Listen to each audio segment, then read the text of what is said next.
John Rambo has been fighting his battles on the big screen for nearly 4 decades, and now we're going to look at his tale from first blood to last blood and explain his action-packed story. What little we know of John Rambo's early life is cobbled together from various references he and other characters have made to it over the course of the 4 films so far. He grew up on his dad's horse ranch, then was drafted into the US Army at the age of 18. After 9 months of training, he was deployed to Vietnam, where he learned how to be really good at killing and how to tie a wicked headband. Rambo became a Green Beret and continued working in deep cover and reconnaissance missions until he was captured by the Viet Cong after an ambush and became a prisoner of war. For the next several months, he was tortured along with his comrades from Baker Team. Fortunately, Rambo managed to escape the POW camp. He returned to military service, but the deep trauma he'd suffered began to show through in the form of a nervous breakdown, leading to him eventually being honorably discharged. In December 1981, Rambo traveled to Washington State to visit Delmer Barry, a friend from Baker Team, only to be told by Barry's family that he had died as a result of Agent Orange exposure. This made Rambo the last surviving member of Baker Team. Rambo moved on and wandered into the nearby town of Hope, but a local sheriff, Will Teasel, tried to quickly usher him out of town for fear that he'd cause trouble. Rambo, who was just looking for something to eat, went back into Hope anyway, leading Teasel to arrest him. Teasel's deputies began harassing and threatening Rambo at the station. Using his Green Beret skills, Rambo fought his way out of the station before making his getaway on a stolen motorcycle. In the ensuing search, Teasel's deputy, Art Galt, began firing at Rambo from a helicopter. Rambo retaliated by hurling a rock at the chopper. As a result, the helicopter pilots lost control and Galt fell to his death. Yeah, it was self-defense, but now he was wanted for killing a cop. Dismayed over the death of Galt, Rambo tried to convince Teasel that it was an accident, and he begged the sheriff for no more trouble. Teasel, driven to rage by the loss of his friend, continued the fight. As Rambo incapacitated his deputies in the woods, the National Guard arrived to help with the search, and with them came Colonel Troutman, Rambo's former commanding officer. With the manhunt ramping up, the National Guard troops went as far as blowing up an abandoned mine to try to kill Rambo, but he escaped into the town of Hope in pursuit of Teasel. Troutman intervened and tried to convince Rambo to surrender, causing Rambo to break down in tears. Weeping and grieving, the veteran poured out all the horrors he'd experienced during and after the war.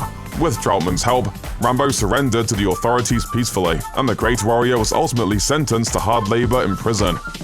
Rambo spent the next 4 years in prison, but that'll change when Colonel Troutman returned and offered him a presidential pardon and his freedom. In exchange, Rambo would have to assist in an operation to confirm reports of American prisoners still being held in Vietnam, under the supervision of Marshal Murdoch.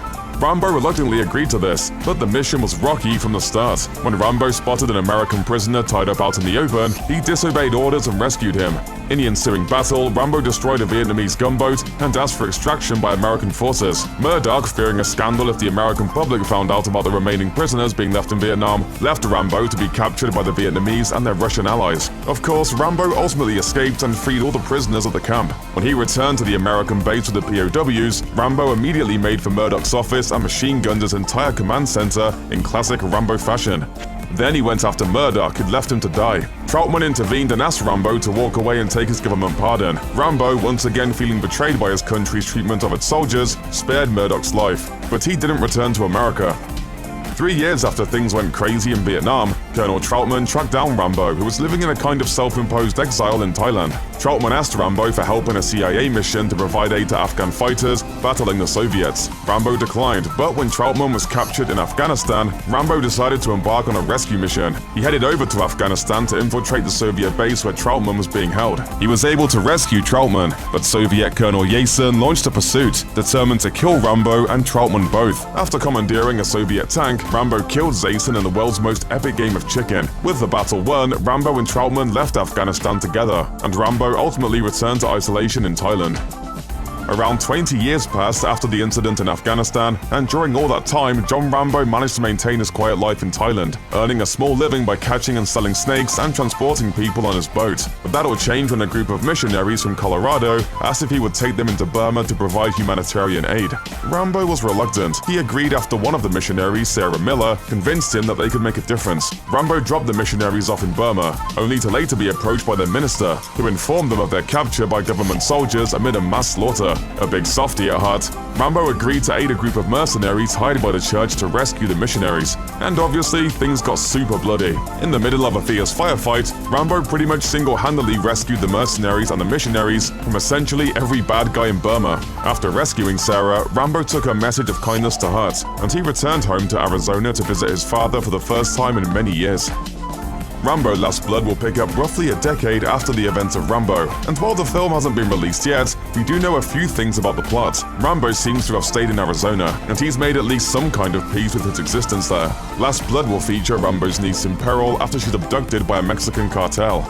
In an effort to get her back at all costs, Rambo will revisit his old combat skills one last time, heading into Mexico to battle the cartel. We don't yet know exactly how that will unfold, how much we'll learn about Rambo's home and family life, or how well he's dealing with his past trauma, but we do know two things for sure. First, Rambo Last Blood will hit theaters on September 20th, 2019. Second, there will definitely be some more blood.